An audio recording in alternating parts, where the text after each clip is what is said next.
she's asking why in the Western world, when children are being prepared by catechists, in a catechism they cannot put to explain that Our Lady did not have any other children, explain what brothers really means, because there's this confusion continually that they're teaching Our Lady did have other children.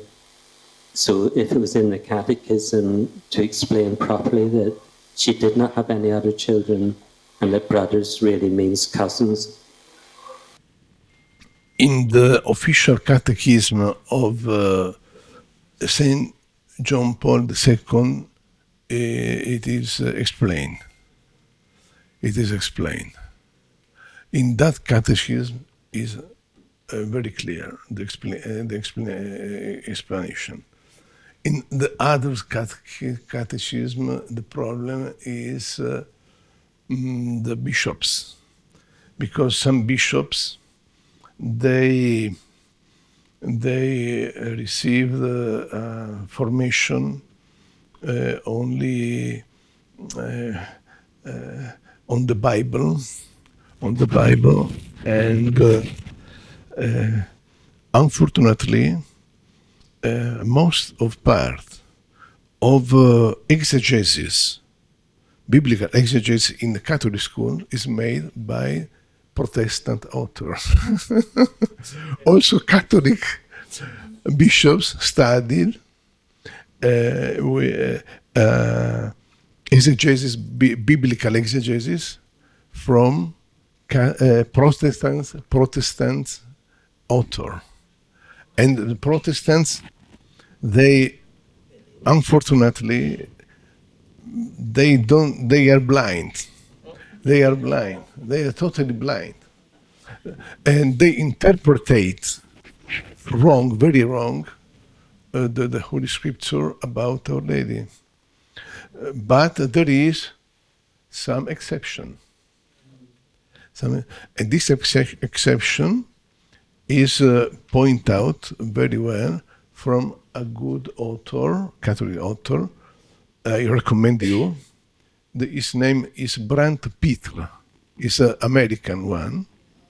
He wrote a book about Mary and the Jewish root of Mary and the Jewish root of the Gospel.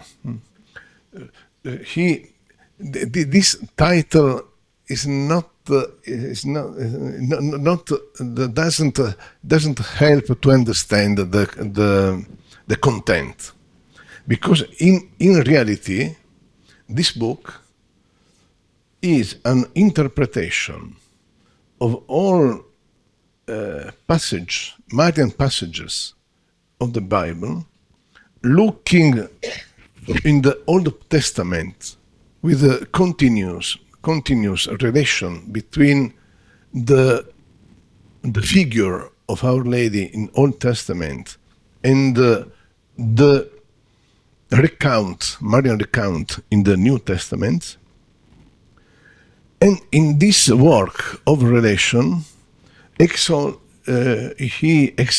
he put in light all dogmas, Catholic dogmas, the Immaculate, the total virginity, the queenship, the Mother of God. And in this work, he very clever, I think, he put in our favor both the rabbis, the Jewish Judaic rabbis. They sometimes interpret the Old Testament in our favor, and also some Protestant author. Some, but he recognized that the Protestant word and the Judaic word, they don't recognize the greatness of Our Lady, nor her total virginity, because the brother of Jesus and other false arguments. But in this book, explain very, very well the problem and demonstrate that also literally exegesis of the New Testament, Our Lady is totally virgin. So, the brothers of Jesus is clearly not sons and daughters of Mary. It's a very clear explanation. Father, my question now. Please, can you give me or give us what you understand when Our Lady said, in the end, my Immaculate Heart will triumph? And of persecution, because the third secret is a great persecution of the Church. First, the Russian communism, now the European capitalist communism is the alliance of the two beasts of apocalyptic beasts. Is a sort of alliance from the communist politic and capitalistic law of economy and the world of the work. There are sorts of alliance against Jesus, against the Church. After this great persecution, my comprehension is not infallible. My comprehension is this. After this persecution will be a time in which the gospel, in the entire gospel, the entire truth of gospel of the Church, Catholic Church, could be proclaimed openly in every part of the world without any blocks, without any fight, without any persecution, in manner that every person with God will could apprehend the truth and could say yes.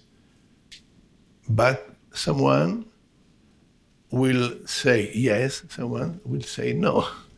Not all the world will be converted, because the man is free. Is free. But now the most part of humanity is not free. They cannot know. They don't know the gospel. They don't know the truth, because the government, politics, they don't permit the proclamation, openly proclamation of the moral and the moral of the Christianity, Catholic. But in that time, after this persecution, will be clear for all government that the true religion, the Catholic religion, and the Church could be proclaimed openly at all people the gospel without any diplomatic ambiguity, without ambiguity, and in front of the truth, each one is free to accept or to refuse. This is the relation of the third secret of Fatima. The third part of relation happened in the 13th of July of 1917 and remained secret until 1944. Remain in the memory, impressed in the memory of Sister Lucy In that time, Sister Lucy was very sick. The bishop feared her death. Fear she was dying, very sick, very serious, and ordained to Sister Lucy to write the third part of Secret. And she obeyed with great difficulty. She obeyed and wrote this. Is a page. It's possible to see this page, the original. The translation is this. She wrote in Portuguese.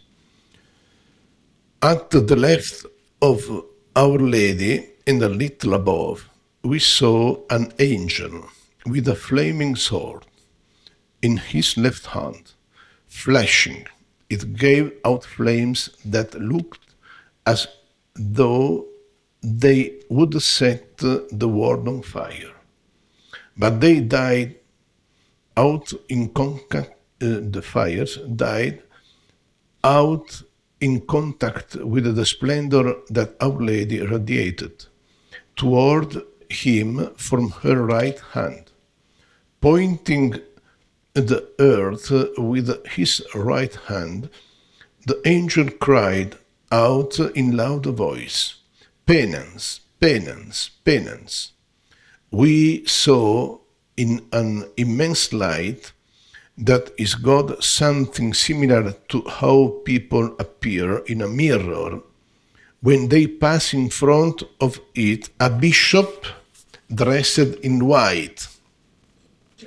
We had the impression that it was the Holy Father.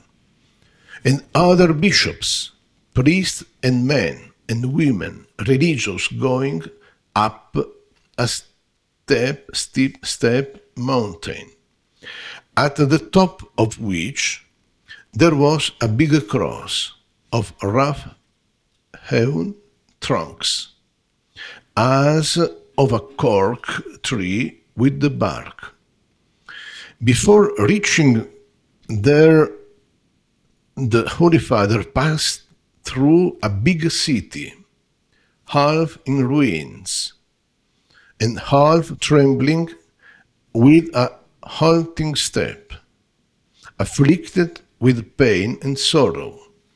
He prayed for the souls of the corpses he met on his way. Having reached the top of the mountain, on his knees at the foot of the big cross, he was killed by a group of soldiers who fired bullets and arrows at him. And in the same way, there died, one after another, the other bishops, priests, men and women religious, and various lay people of different ranks and position.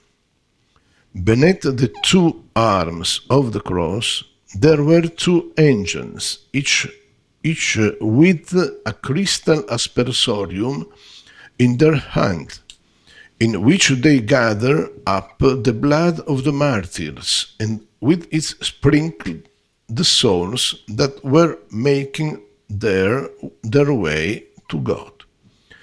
Do not tell this to anyone. Francisco, yes, you may tell him. And this is the third Secret of Fatima. There is this procession conducted by the Holy Father until the top of the mountain, passing amongst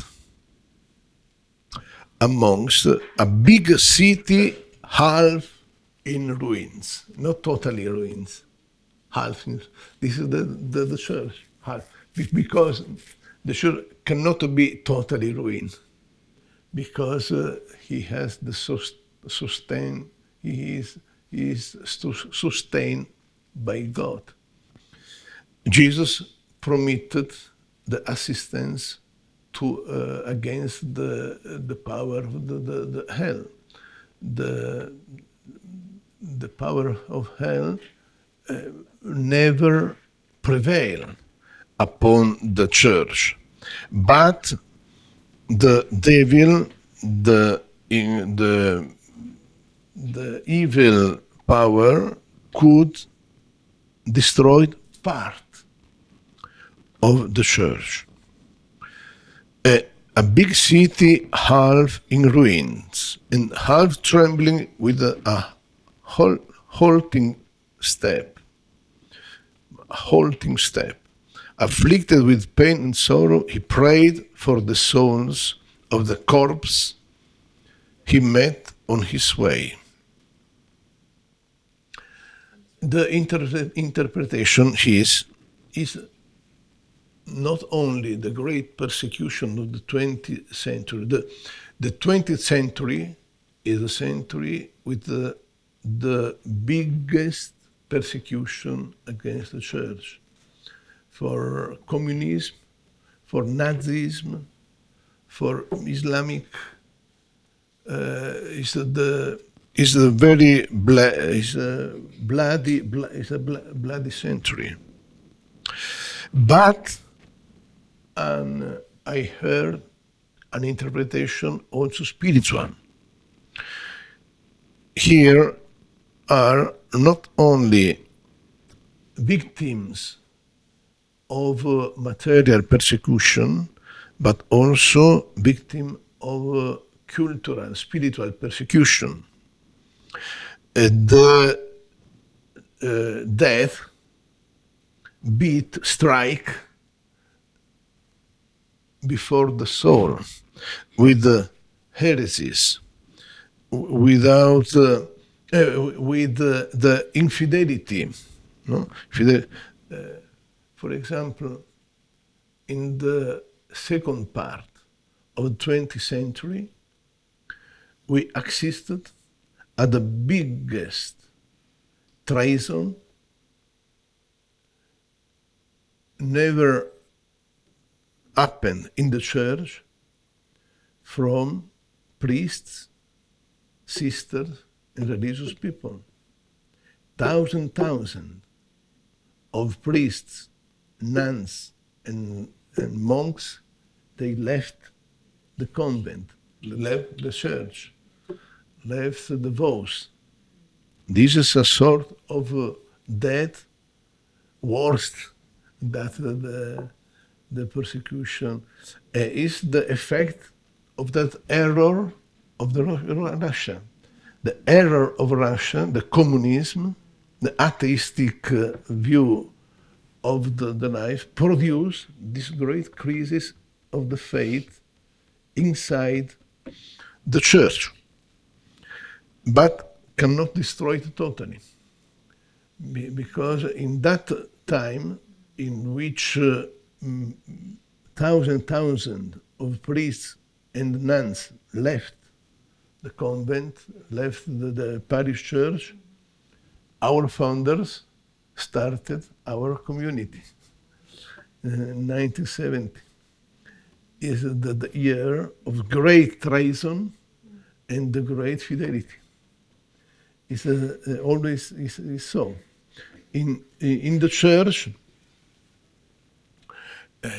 when there is a great crisis, there is a great remedium. A great remedium.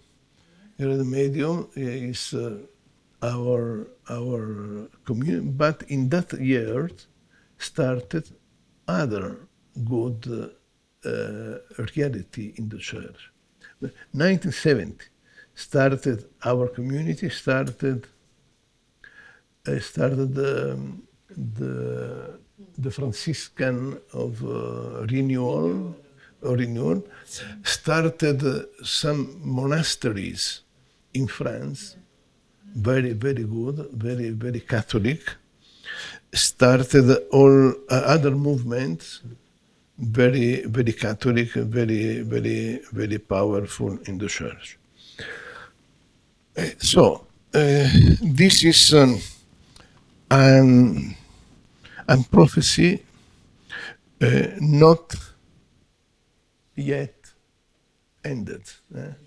But at the same time, there are some groups very good. They are growing up, they resist, and they repair. We must repair everything. We finish and we continue the next time. Angelus Domini nunciavit Mariae, et concepit Spiritus Sancto. Ave Maria, gratia plena Dominus tecum, benedicta tui mulieribus et benedictus fructus ventris tui, Iesus. Mater Dei, nobis peccatoribus, nunc et in hora mortis nostre.